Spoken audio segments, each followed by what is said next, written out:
thème de notre message, c'est donc les 3 croix. Nous continuons avec l'esprit des Pâques. Il fait très beau là, un beau soleil. Et on voit toutes nos sœurs qui commencent à briller avec des pagnes africaines. Alléluia. Amen. Déjà, adieu les manteaux. Amen. Amen. Gloire à Dieu. Luc 23, à partir du verset 35. Je lis donc pas dans la version de nous jeunes, je lis dans la version de tous les vieux.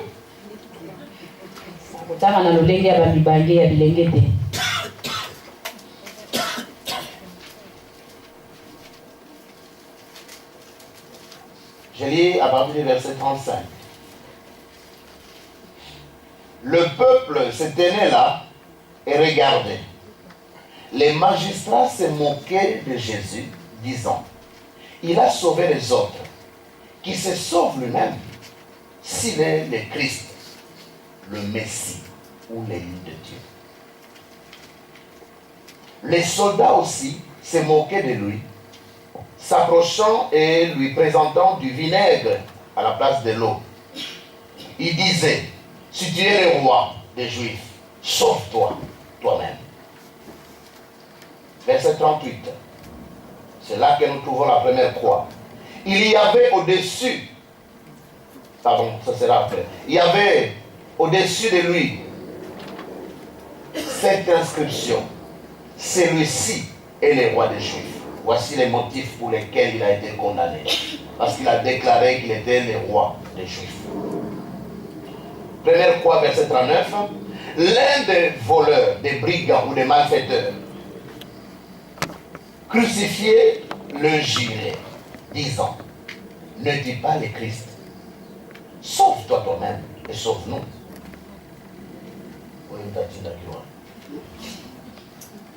Mais l'autre le reprenait et disait, crains-tu pas Dieu, toi qui subis la même condamnation? Voici la deuxième croix. Première croix, verset 49, pardon. Deuxième croix, verset 40. Pour nous, dit-il, c'est justice, car nous recevons ce qu'ont mérité nos crimes. Mais celui-ci n'a rien fait de mal. Et il dit à Jésus, souviens-toi de moi quand tu viendras dans ton règne. Jésus lui répondit, je te le dis en vérité, aujourd'hui tu seras avec moi dans les paradis. Vous voyez, se trouve la virgule. Il faut respecter la ponctuation, sinon ça change tout. Nous parlons des 3 croix. La première croix, nous la trouvons au verset 39. Toujours dans l'esprit de la Pâque. Parce que le message de la résurrection, c'est la clé, la base même de notre foi.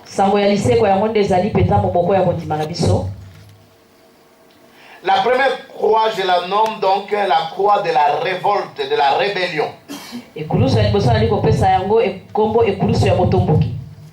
La révolte. La rébellion. Ou encore la croix de l'incrédulité. La croix du blasphème. Quelqu'un qui ne craint même pas Dieu, même à quelques minutes de la fin de sa vie. Alors que la fin d'une chose vaut mieux que son commencement.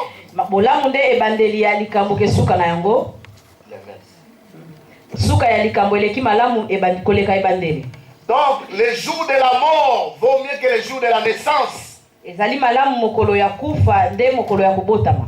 La fin d'une vie vaut mieux que le commencement d'une vie. Cet homme est à la fin de sa vie. Il est crucifié. Mais malgré ce qu'il est en train de vivre, d'ici quelques minutes, il va mourir, il va expirer. Mais malgré ça, il ne s'approche même pas de Dieu. La croix de la révolte. La croix de l'incrédulité. La croix du blasphème. Dieu utilise beaucoup de situations pour attirer les hommes vers lui. Et souvent la souffrance est un moyen que Dieu utilise pour attirer les hommes vers lui. C'est pas qu'il fait souffrir les gens. Mais quand l'homme souffre à cause de ses erreurs, Dieu va profiter de ces moments pour l'attirer vers lui.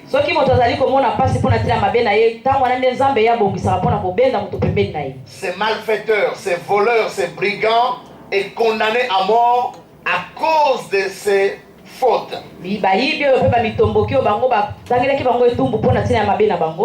Voilà ce que le deuxième voleur dit. Mais l'autre le reprenait et disait, ne crains-tu pas Dieu? Voyez, à la fin de sa vie, même s'il était voleur, même s'il était brigand, mais maintenant qu'il réalise que je suis à la fin de ma vie, cet homme fait une démarche. Il parle de la crainte de Dieu.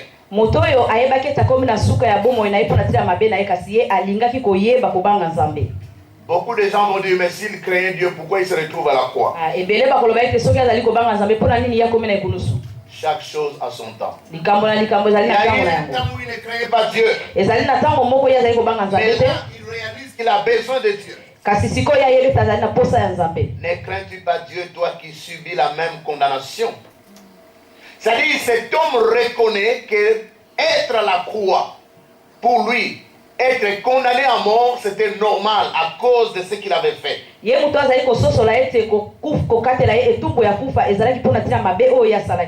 Pour nous, c'est justice, verset 41. Car nous recevons ce qu'ont mérité nos crimes, mais celui-ci n'a rien fait de mal. Cet homme, comme le fils prodigue, il reconnaît qu'il a mal fait dans le passé.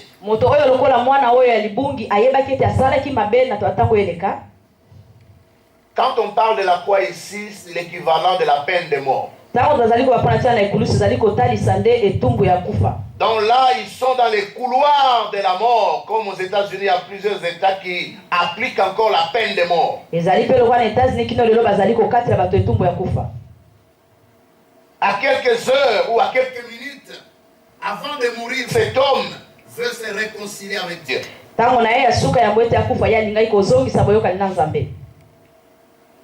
Vers les années 88, j'avais fait une vision.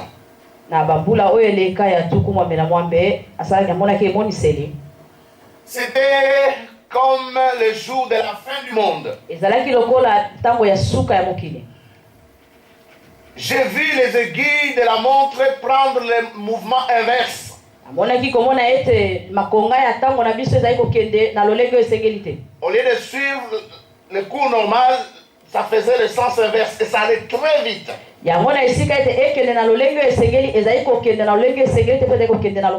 Et quand les deux aiguilles se sont retrouvées au niveau, donc c'est comme si on disait qu'il était midi ou minuit, un vent très fort a commencé à souffler de partout. Et ce vent renversait tout. Et j'ai vu comme dans une maison des rideaux se déchirer. Mais dans cette maison-là, j'ai reconnu un ami qui, malgré ce qui arrivait, lui, au contraire, il continuait à voler. Il allait prendre des choses qu'il ne devait pas prendre.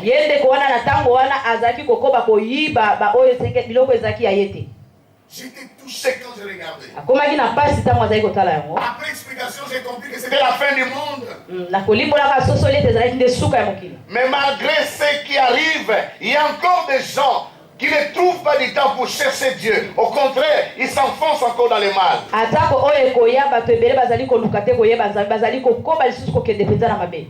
Tous les signes nous montrent que Jésus est à la porte. Mais il y a des gens qui font comme si de rien n'était. Qui continuent à vivre comme si, de toutes les façons, c'est eux qui avaient créé le monde.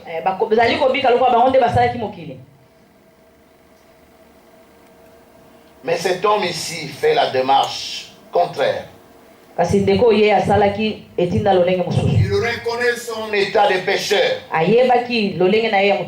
Il reconnaît que Dieu est juste et saint. Je me suis posé une question. Comment est-ce que ce brigand a connu tout ce qu'il est en train de déclarer? Puisque la foi vient de ce qu'on entend, et ce qu'on entend vient de la parole de Dieu. Laissez les amis, invitez vos membres de famille, qu'ils viennent à l'église, même s'ils ne se convertissent pas, qu'ils viennent écouter. Quand les moments difficiles viendront, cette semence que nous déposons dans leur cœur va les aider.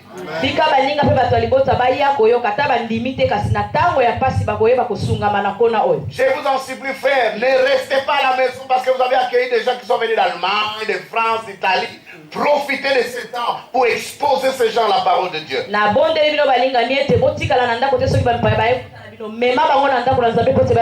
C'est peut-être le jour du salut pour vos invités. Cet homme avait entendu parler donc du Messie, ce que les prophètes ont dit à propos du Messie. Quand tout allait bien, il n'avait pas cru en ce Messie. Et quand il s'est retrouvé en face de la mort, il a crié au secours. D'abord, il reconnaît son état qu'il est pécheur. Et il reconnaît Dieu comme saint et juste. Et puis au verset 42, il dit à Jésus, souviens-toi de moi quand tu viendras dans ton règne. Donc il connaît la loi.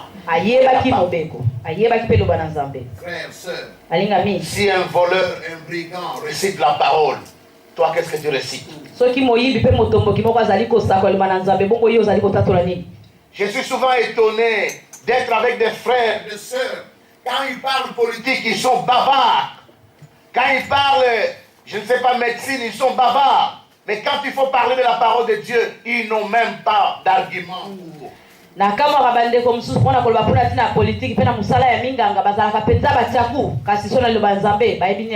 que les gens trouvent que c'est une gloire que de maîtriser la politique, de maîtriser la médecine, de maîtriser les droits. C'est une gloire que de parler des choses intellectuelles. Mais quand il faut parler de la parole de Dieu, on devient ignorant.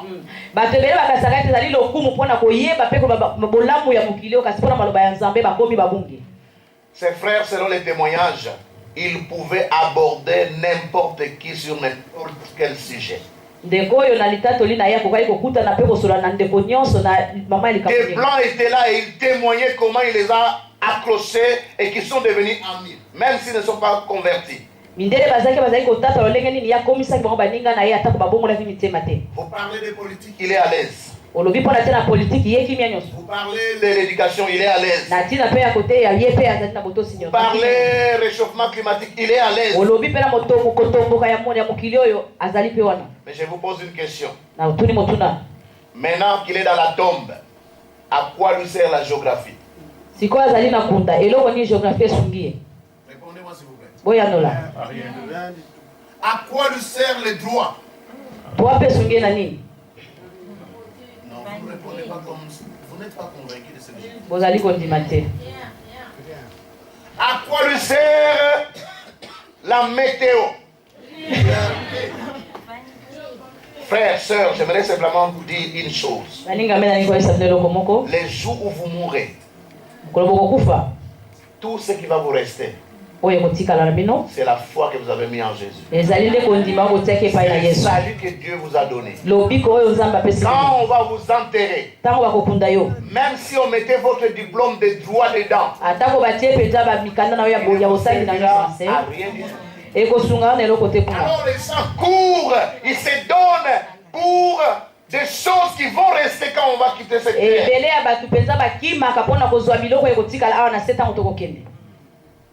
Mais le jour où tu partiras, ce frère a laissé des maisons et des appartements en Angleterre parce qu'il est dans l'immobilier. Mais il devait aller au cimetière acheter un morceau de terrain pour lui. Il était tellement à l'aise, il n'avait pas peur de la mort. Il a dit à un ami, accompagne-moi au cimetière, je vais moi-même voir où je vais être enterré. Et il a choisi lui-même en face, juste la porte de l'église, comme ça. C'est lui-même qui a choisi. Je vais être enterré ici. Et on a acheté cette place-là. Et c'est là qu'il a été enterré. Il a dit, n'achetez pas de fleurs, ne dépensez pas pour les fleurs. Puisque c'est le cancer qui m'a rongé, tout ce que vous avez prévu pour acheter des fleurs, donnez pour la recherche contre les cancers. Puisque j'aime la mission, donnez ce que vous allez donner pour les fleurs. Donnez pour qu'on continue l'œuvre que j'ai toujours fait, de soutenir le travail de Dieu. Et à l'église aussi, on a fait une offrande spéciale pour ces deux aspects. Recherche pour les cancers, mais aussi la mission pour l'église.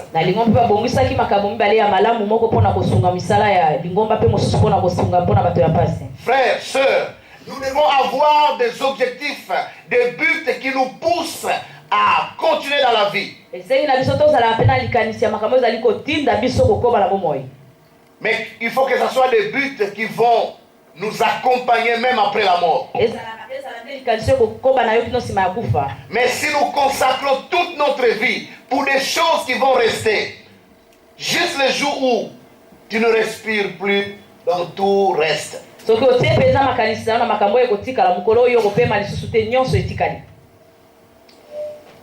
passons à la troisième croix, parce que c'est là où nous allons passer plus de temps. Quelle est la première croix? N'importe quel nom que vous pouvez donner, mais regardez ces voleurs, ces brigands, ces malfaiteurs qui se révoltent même à quelques minutes de la fin de sa vie. Mais c'est parce qu'il ne sait pas ce qui va arriver juste quand il va mourir. Mais je suis certain que quand il est mort et qu'il a vu où il allait se retrouver, il a dit quelle bêtise. Le salut était juste devant lui. Mais il est passé à côté. Je dis souvent aux frères et aux sœurs qui sont trop proches des serviteurs de Dieu de faire très attention. La proximité avec les serviteurs de Dieu peut faire que vous n'avez plus peur même de Dieu ou des serviteurs de Dieu. Vous allez passer à côté de beaucoup de bénédictions. Et plusieurs étaient très proches des serviteurs de Dieu, mais ils sont rentrés dans le monde. Quelles que soient les raisons que vous allez donner, vous êtes responsable. Quatrième croix. Verset 43. 43e, pardon. Merci. Puisqu'il n'y a que 3. Mais vous savez, les gens lisent la Bible. Hein? Moi, j'ai rencontré des gens qui m'ont dit donc qu'il devait y avoir 4 voleurs. 4 quoi? Parce qu'on dit il y a 2 brigands. Et 2 malfaiteurs. 2 brigands et 2 voleurs. C'est pourquoi je dis lisez la Bible dans la langue que vous comprenez. 2 brigands et 2 malfaiteurs. Oui, Jésus c'est toujours une croix, mais les autres, soit brigands, soit malfaiteurs, soit voleurs. Donc 6. Alléluia. Amen. Jésus lui répondit, je te le dis en vérité, virgule. Dis-le.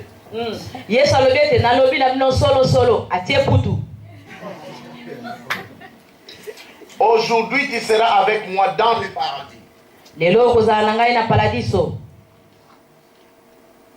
Frère, sœur, celui qui a le Fils a la vie. balingami oyo azali na mwana azali na bomoi. Il a la vie éternelle. Azali na bomoi ya seko na seko. Je vous l'ai écrit afin que vous sachiez que vous avez la vie éternelle, vous qui croyez au nom du Fils de Dieu. Yango na komeli bino po boye bete bozali na bomoi ya seko bino bazali kondimela na kombo ya Yesu mwana Nzambe. Même si à la dernière seconde de ta vie, tu donnes ta vie à Jésus, tu vas au ciel. Parce que c'est par la grâce que nous sommes sauvés. Par le moyen de la foi. Amen. Amen. Il n'est jamais trop tard, mon frère, ma soeur. Si aujourd'hui tu entends sa voix, fais comme ce deuxième voleur. Crie au secours. Dis simplement, Seigneur, sauve-moi. Souviens-toi de moi. Pardonne mes péchés. Donne-moi la vie éternelle. Alléluia. Amen.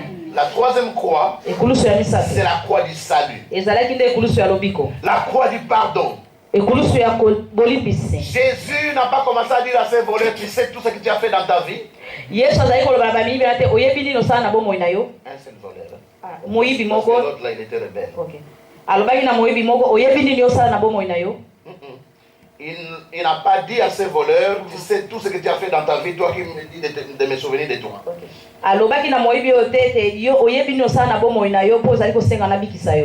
Quand tu viens vers Dieu, il ne va pas te rappeler tout ton passé.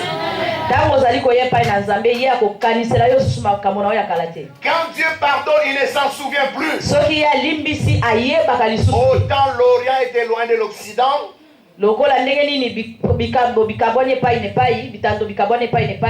autant Ostende était loin d'Arlon, autant il est loin de nous, nos fautes et nos péchés.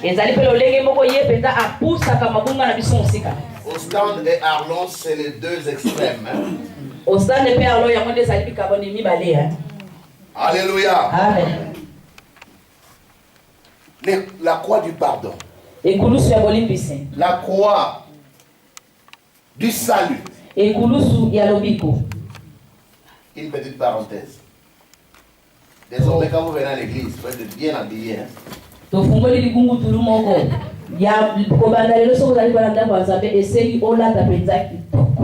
Et puis avoir toujours les souris parce que tu es filmé. Donc si vous allez sur le site, vous allez déjà trouver les images de notre journée de louange et d'adoration. C'est déjà sur le site de l'église.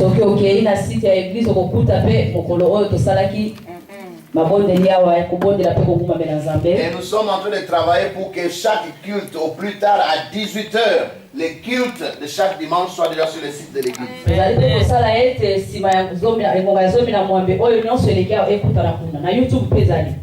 Il y a des gens qui ont suivi la formation, qui donc travaillent pour ça. Amen. Amen. Amen. Amen. Donc il faut avoir le sourire. Hein?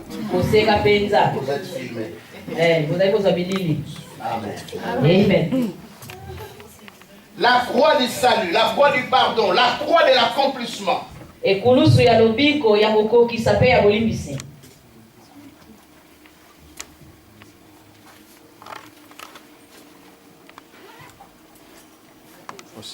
Lisons deux textes bibliques.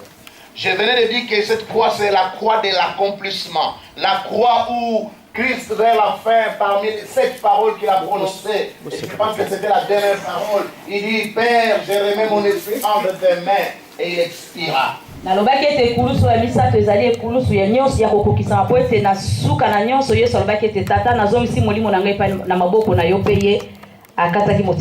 Mais avant de dire cette parole, il a dit, tout est accompli. Frère, sœur, quand Jésus dit tout est accompli, c'est-à-dire pour que tu sois sauvé, il n'y a aucune autre chose qu'un prophète puisse faire pour toi.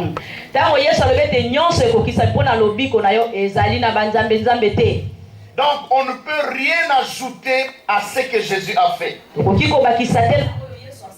Alors, même si un prophète te disait que lui voit tout ce qui se passe dans ta chambre, il ne va rien ajouter à ton salut.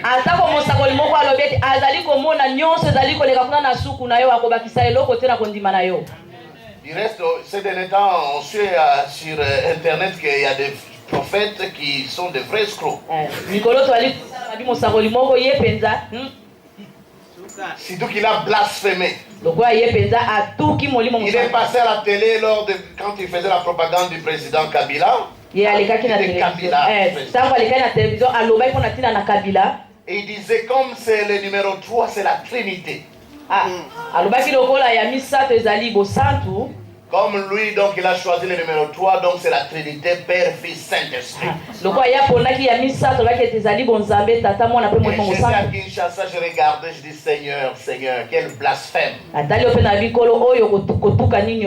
Et comme il a blasphémé, Dieu lui a donné un coup de main. Il lui a donné un esprit d'égarement. Du reste, c'est un esprit qu'il avait depuis toujours. Quand vous lisez ce qu'il a fait, c'est triste. Maintenant, on l'exhibe à la télé. Hein. Les ministres de l'Intérieur montrent, voilà un escroc avec son équipe. C'est malheureux. Mais comme les gens sont aveugles, une année après sa prison, il va continuer comme pasteur.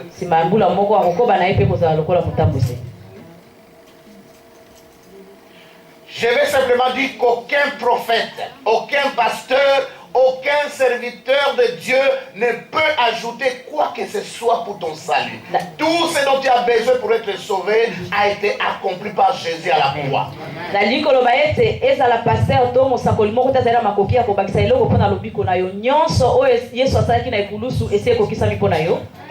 Tout est accompli. Il reste simplement que toi tu viennes, que tu crois et que tu sois sauvé. Écoutez ce que Jésus a dit dans Jean 17, versets 1 et 4.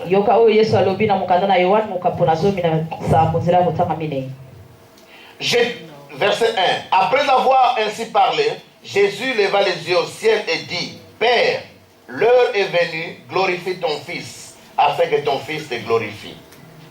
4. Je t'ai glorifié sur la terre. J'ai achevé l'œuvre que tu m'as donnée à faire. Jésus, c'est un bon scout. Un bon scout ne fait rien à moitié. Il va jusqu'au bout. Jésus n'a pas seulement prêché, enseigné, guéri les malades, chassé les démons. Mais il est allé jusqu'à la croix. Il n'est pas resté seulement à la croix. Vous savez, les clous, est-ce que les clous pouvaient retenir Jésus à la croix?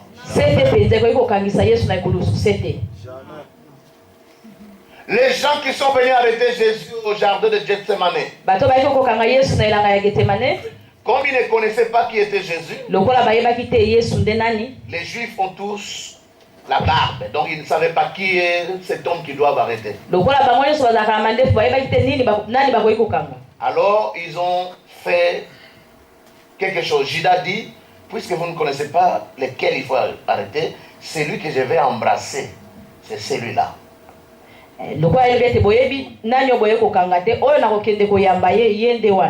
C'est pourquoi on l'appelle le baiser de Judas. Le baiser de la trahison. Quand il fait ça, c'est pour dire. D'ailleurs, quand il le fait, Jésus dit, c'est par un baiser que tu trahis le Fils de l'homme. Judas. Même là, tu ne peux pas t'arrêter, Judas.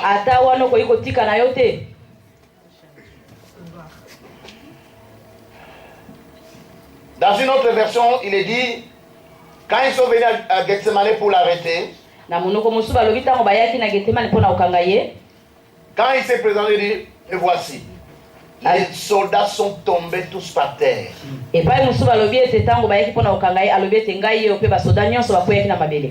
il pouvait marcher et fuir. N'est-ce pas? Personne n'a tué Jésus. Il a lui-même donné sa vie. Amen. Amen. Parce que ton salut, mon salut devait passer par sa mort. Toi et moi, nous naissons pour vivre. Mais lui est né pour mourir. C'est ça la différence. Si tu es vraiment chrétien, que tu vis avec Jésus, tu ne peux plus avoir peur de la mort. Amen. Amen. Jésus est venu, il savait qu'il avait une mission claire. Quand il a accompli sa mission, il s'est donné lui-même. C'est un sacrifice, il s'est offert lui-même. Amen. Amen. Lisons encore toujours dans Jean, au chapitre 4, verset 31.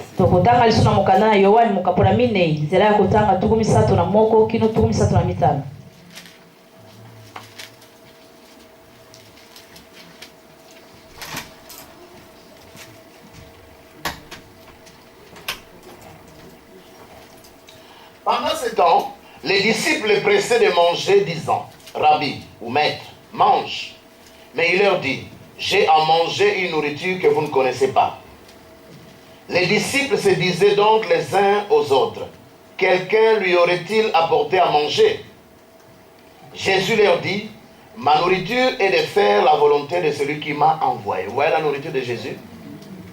Quand moi j'arrive le matin, même si je suis fatigué, la priorité c'est Dieu. J'étais avec une dame qui est aussi très engagée dans le Seigneur. Elle fréquente une autre église. Elle est aussi à Londres. Elle est arrivée et dit, je ne pense pas que je peux aller à l'église ce matin. Mais est-ce qu'aller à l'église pour moi c'est un choix? Est-ce que je vais quand je veux ou je dois y aller?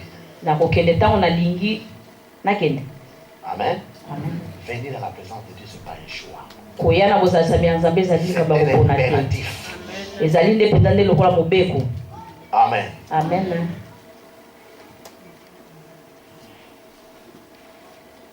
Ma nourriture est de faire la volonté de celui qui m'a envoyé et d'accomplir son œuvre. Frères, sœurs, un homme a dit ceci, une vie sans but, c'est un gaspillage. C'est-à-dire, si tu ne vis pas pour un but précis, pour quelque chose que tu dois accomplir, tu gaspilles ta vie. Le but de la vie de Jésus était de venir faire connaître Dieu aux hommes. C'est pourquoi dans le premier passage de Jean 17, quand il fait les rapports de fin de boulot, il a fini son travail, il fait son rapport à son Père. Jean 17, c'est le rapport de Jésus sur le travail qu'il a fait sur terre. Il dit, j'ai achevé tout ce que tu m'as donné à faire. Ma nourriture est de faire la volonté de celui qui m'a envoyé et d'accomplir son œuvre. Donc, faire la volonté de Dieu doit être un but dans ta vie. Accomplir l'œuvre de Dieu comme notre frère Ranger doit être un but dans ta vie. Comme ça, à la fin de ta vie, tu peux dire comme l'apôtre Paul dans 2 Timothée, chapitre 4, verset 7 à 8. J'ai combattu le bon combat, j'ai achevé ma course.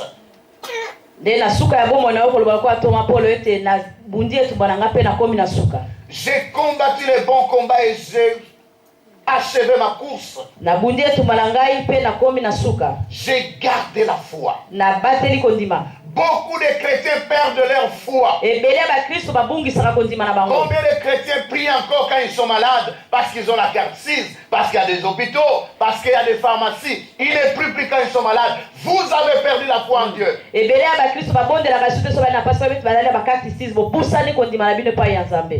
que soit le progrès de la médecine, de la technologie, Dieu reste Dieu.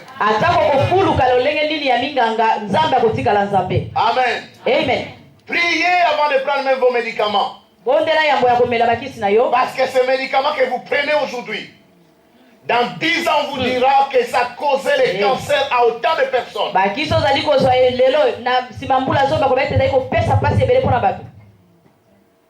Toutes ces maisons qui fabriquent des médicaments, ce sont ces maisons qui gouvernent le monde.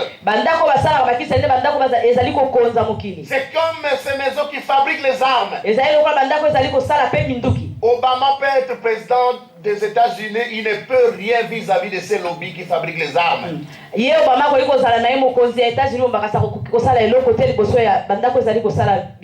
peuvent te couler en un jour. Même si nous avons des hôpitaux, des pharmacies, des ambulances, même si vous avez cette carte verte qui vous permet d'aller tout droit à l'hôpital sans question, priez! Ne perdez pas la foi. Vous avez les diplômes, vous vous dites, mais en Belgique, est-ce qu'il faut prier pour trouver du travail? Ne prie pas, tu verras ce qui va t'arriver.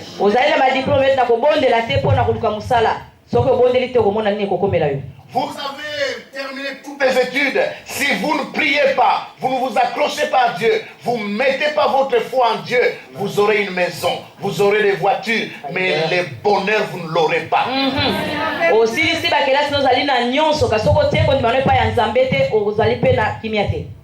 Beaucoup de gens pensent avoir réussi dans la vie, mais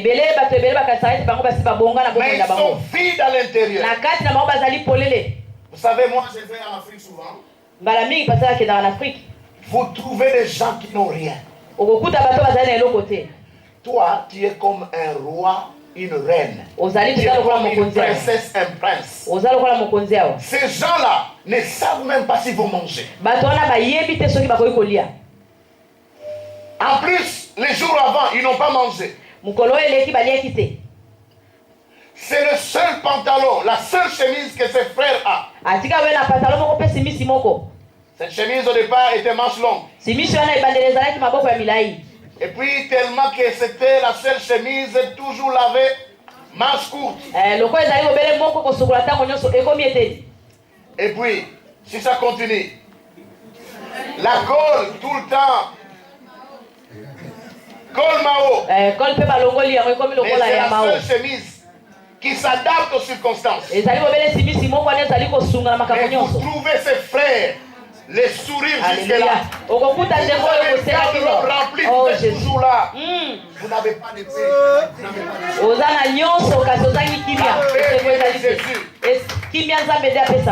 Amen. Amen.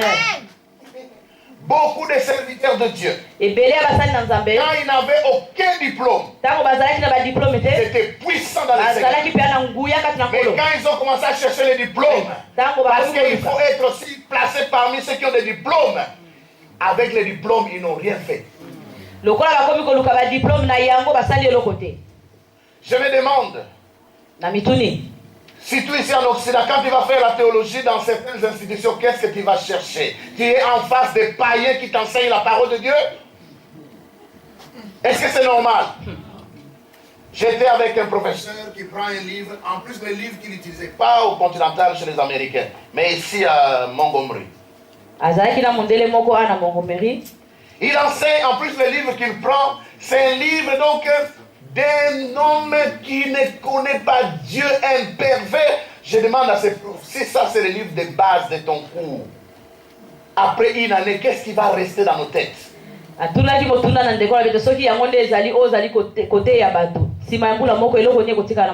Il s'est fâché contre moi. Mais le comble, c'est que les serviteurs de Dieu, parce qu'ils veulent avoir des diplômes, ils vont s'asseoir pour écouter des satanistes leur parler de Dieu.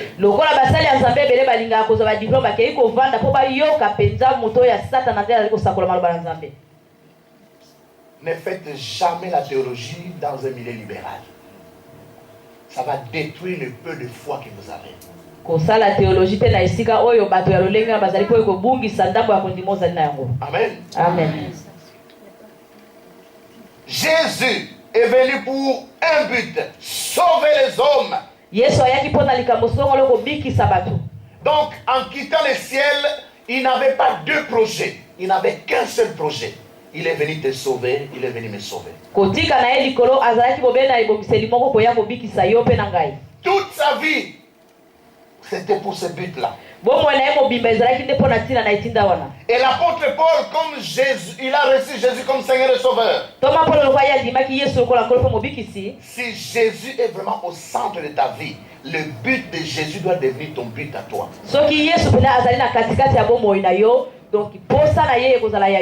Là où est ton trésor, là aussi sera ton cœur, dit la Bible.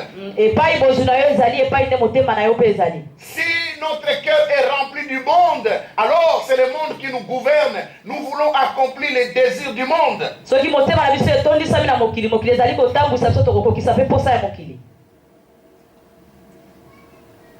Lisez avec moi un dernier passage. Philippiens chapitre 1.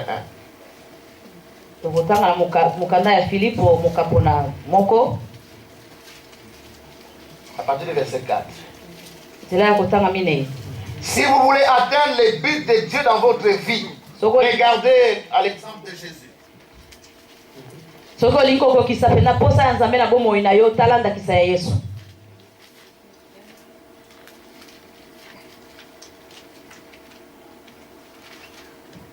Nous venons à l'église pour qu'à la fin de notre vie, disons les derniers jours de votre vie, les dernières heures de votre vie, que vous puissiez chanter, que vous puissiez louer. Si vous n'êtes pas capable de chanter, de louer, que vous puissiez même aller visiter là où vous serez enterré, vous n'êtes pas prêt.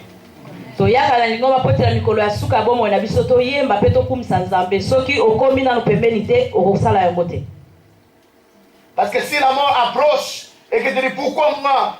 Pourquoi moi? Ah, pourquoi moi?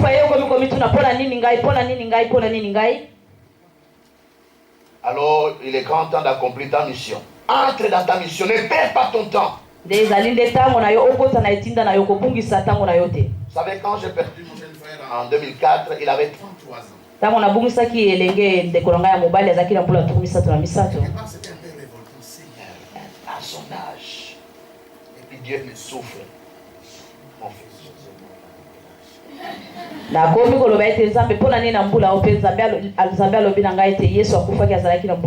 a commencé son ministère à 30 ans, il est mort à 33 ans. Ce qui compte, ce n'est pas le nombre d'années, mais c'est la mission que tu dois accomplir. Si ta mission c'est de sauver 2 personnes qui vont à leur tour devenir des Yongisho, quand tu l'as fait, tu peux dire avec l'apôtre Paul, j'ai combattu les bons combats, j'ai achevé ma course.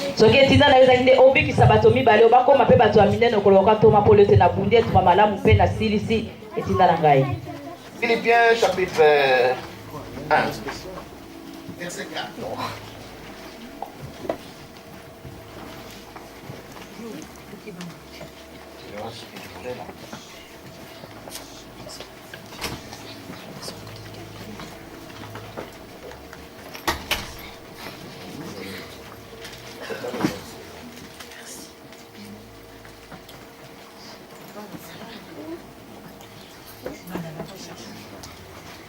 Philippiens chapitre 1, je vais chercher mon verset.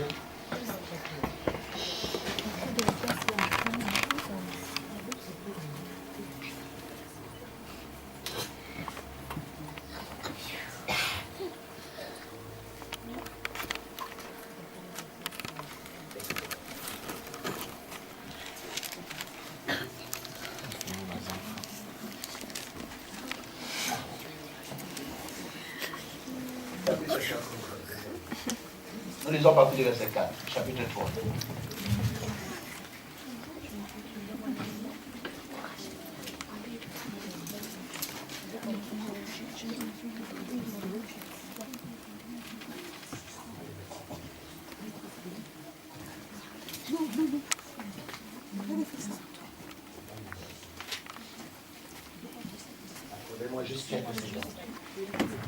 Olimbisi. Non.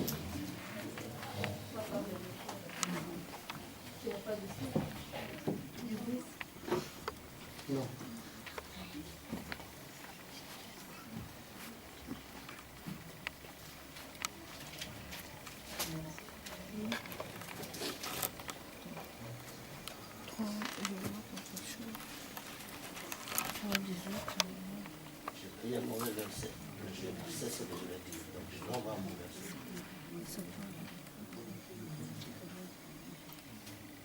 C'est la fatigue, hein? Ouais, c'est la première fois que ça m'arrive. Hein? Ah, prochainement, vous m'achetez un billet d'avion, comme ça c'est plus facile. Je dois trouver mon verset. Il est toujours dans Philippiens. Frère Alain, au secours. Je vais te dire ce que le verset dit. Et c'est lui qui le trouve, il le donne. C'est ce que je vais dire, ma fille. L'apôtre Paul parle de Jésus qui existe en forme de Dieu. Ok, c'est toujours le chapitre 1. Nous allons verset 5. J'ai trouvé mon verset.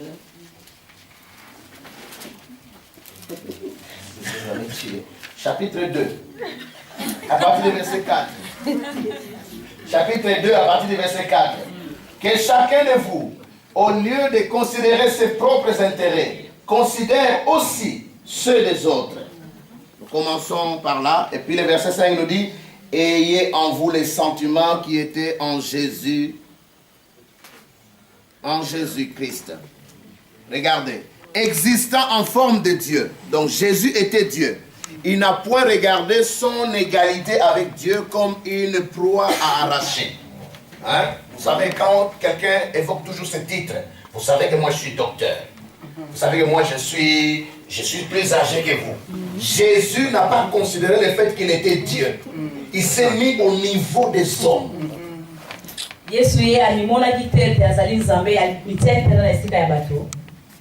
Existant en forme de Dieu. On peut aussi dire ayant tous les diplômes. Étant plus âgé que tout le monde. Il n'a point regardé son égalité avec Dieu comme une proie à arracher. C'est-à-dire, toujours une occasion pour dire, vous savez, moi je suis plus âgé que vous. Vous savez, moi j'ai trop de diplômes. Vous savez.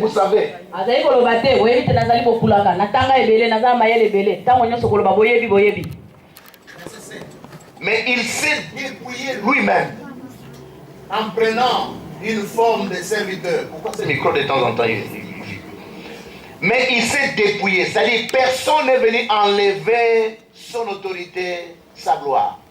Il a pris sa royauté lui-même, il s'est dépouillé. C'est-à-dire, pendant un temps, il a décidé de ne pas utiliser toute sa gloire, toute son autorité. Il met ça comme un manteau, il enlève, il met de côté.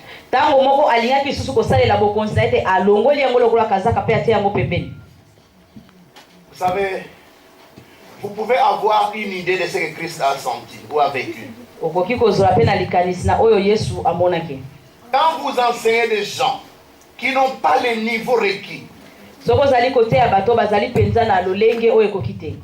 c'est-à-dire vous êtes en train de fournir tous les efforts que vous pouvez, mais le niveau des gens ne le permet pas. Il s'est dépouillé. Vous savez, aux États-Unis, dans certains États, les gouverneurs de chaque État se font le plaisir de sortir avec les éboueurs une fois par an.